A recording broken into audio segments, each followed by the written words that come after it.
Nurse Cat with NCLEX Mastery, back with part 4 of our 4-part Mastering Your Mindset series. Today we're going to talk about common testing mistakes and test-taking skills. I don't usually respond in real time to your questions, but our team is in the chat to help. And what they'd really love to help you do is get your hands on this app when you type download into the chat. But of course, please share all of your comments and thoughts and ideas. Now, many students identify test taking as a weak area, but it's a skill that you can learn to master over time. There is some overlap with testing issues and test taking skills. So if you find that what we're talking about today doesn't exactly jive with your issues, then make sure you go back to see the other 3 parts of this series. Here's an example of some of the ways you might identify that you're having test-taking mistakes. So, have you misread the situation or the question? Did you insert details or miss keywords?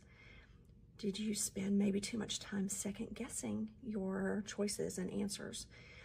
Did you pick the first plausible answer without reviewing all of the options? These are really common mistakes, and they can undermine your performance over time, even when you know the material.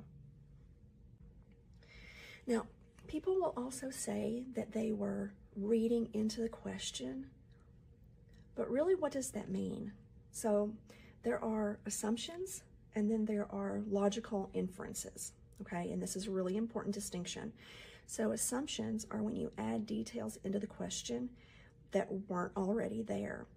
So maybe it is a question about renal failure, but you see the choice for potassium and infer and assume that it must have something to do with potassium because those 2 things are so closely related. That would make an assumption. Versus a logical inference where you see information provided and you know that certain other things must be true based on that information. So if the question says that the patient is having an asthma attack, you can logically infer that that person is also short of breath.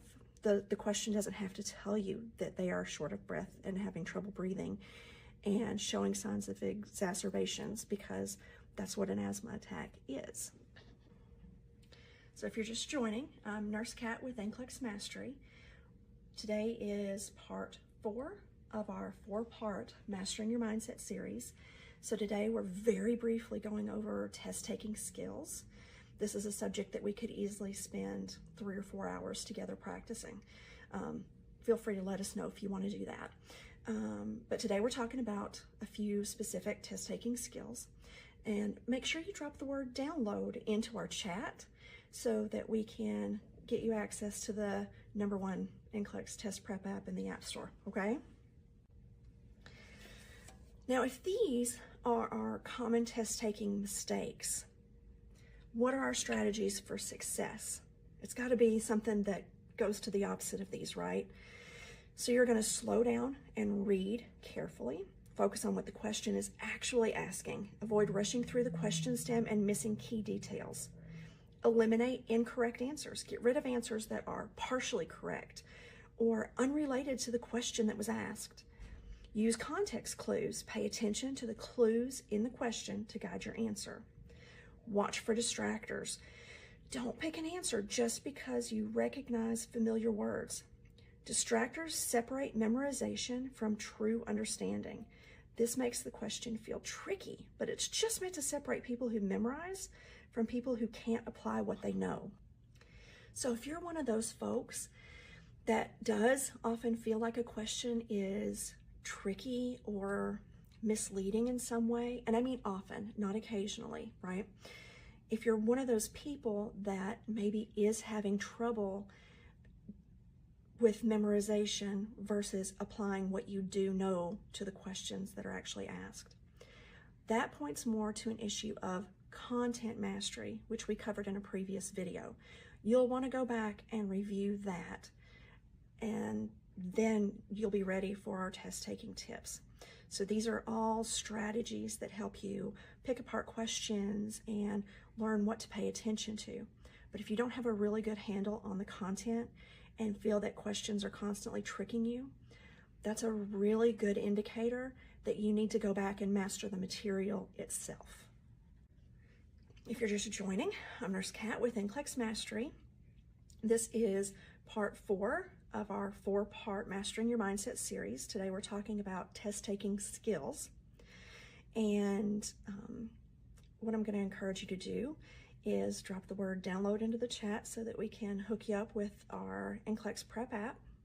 And what we're doing today is going through a few testing errors, a few ways to address those, and coming up next, we are going to go through a couple of questions so you can figure out where those tips and tricks might actually apply.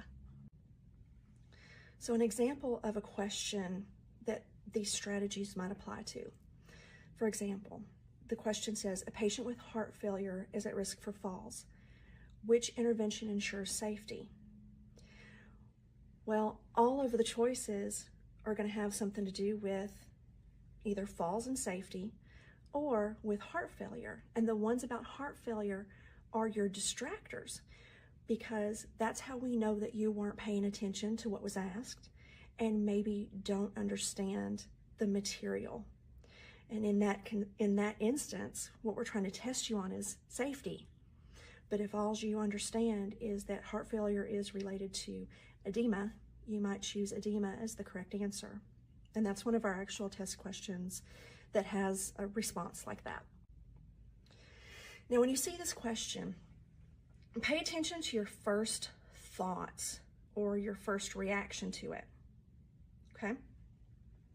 The emergency department nurse evaluates discharge readiness for several clients. Which client does the nurse determine is most appropriate for discharge?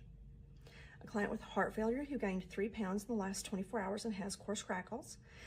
A client who briefly lost consciousness from a fall from a ladder 1 hour ago and has vomited. A multigravida client experiencing irregular and frequent contractions at 36 weeks gestation.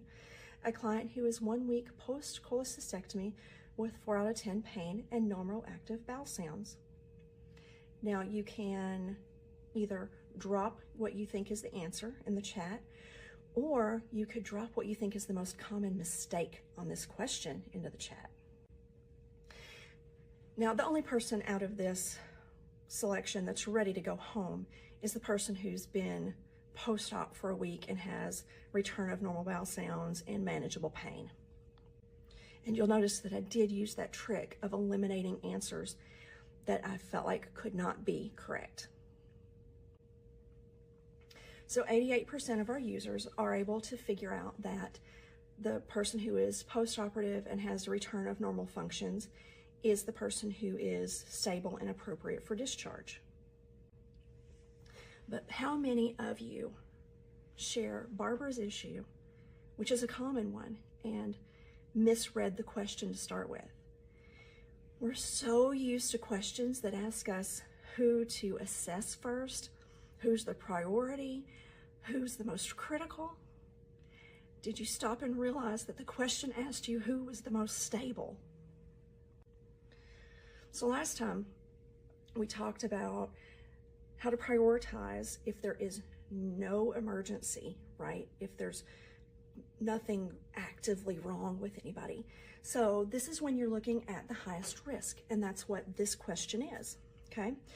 The nurse in the outpatient clinic cares for a client reporting a productive cough. After reviewing the client's medication history, what is the nurse's priority follow-up question? So here are our meds: levothyroxine, acetaminophen, lisinopril, furosemide, pantoprazole, and an over-the-counter cold medication. Make sure you drop your thoughts into the chat about what you need to follow up for. And remember, part of mastering the content is knowing why. So maybe drop your why in the chat too. So here are your answer choices. Remember, you're looking for the highest risk for this patient, okay? What time of day are you taking your levothyroxine? Are you protecting your skin from the sun? Are you monitoring your blood pressure at home? What type of cold medication are you currently taking? So the correct answer is, what type of cold medication are you currently taking? Out of the medication list, it was the only unknown, right? So you can see that the answers are pretty evenly split between what time of day do you take your levothyroxine and are you monitoring your blood pressure at home? And everyone had really decent explanations for why they thought it was one of those other choices. But this is a stable patient. They've been taking cold medicine for a week, right? So they've got a new illness, something that's acutely wrong that has nothing to do with their previously stable medications. So asking what type of cold medicine that they're using is important for two reasons, actually. One, it might have Tylenol in it, and in their medication list, they were already taking acetaminophen, okay? Number two, lots of cold medicines will also raise your blood pressure. So if we don't ask what they're on, we can't troubleshoot with them and get them on a medication that won't harm their blood pressure if that happens to be the case. Now, ultimately, the way to summarize what we've talked about today is slow down and use the same logic that you would use on any other problem in life, okay? Really, just slow down. Stop looking for tricks. Stop looking to prove that myths that you've heard about test taking are correct, like the answer's always C or whatever. Like, just be calm and read the information that you actually have. Will that fix your problem every time? Absolutely not. That's why this 15-minute live isn't going to cover everything, right? But that's the number one way to boil all of this down. Now, if you want more of these short clips about how to answer questions, about how to pick apart individual questions, about how to approach your testing, then let us know. Okay, drop that in the comments. If you'd like some longer versions of this type of content, like a webinar, again, let us know. We'd love to help you out. And again, there are videos on these type of topics inside the app where I've gone and talked with students that I've taught in clinical, taught in the classroom, and we've done these things, and those are in the app for you. But we'd love to do more webinars if that's something that you like. Let us know if you'd like a series focusing on some of the content mastery issues, like maybe you'd like a series about cardiac issues for February, okay? So make sure you let us know. If you don't get a chance to drop it on this video while we're live, make sure you come back and view the video later and let us know what you'd like to see more of.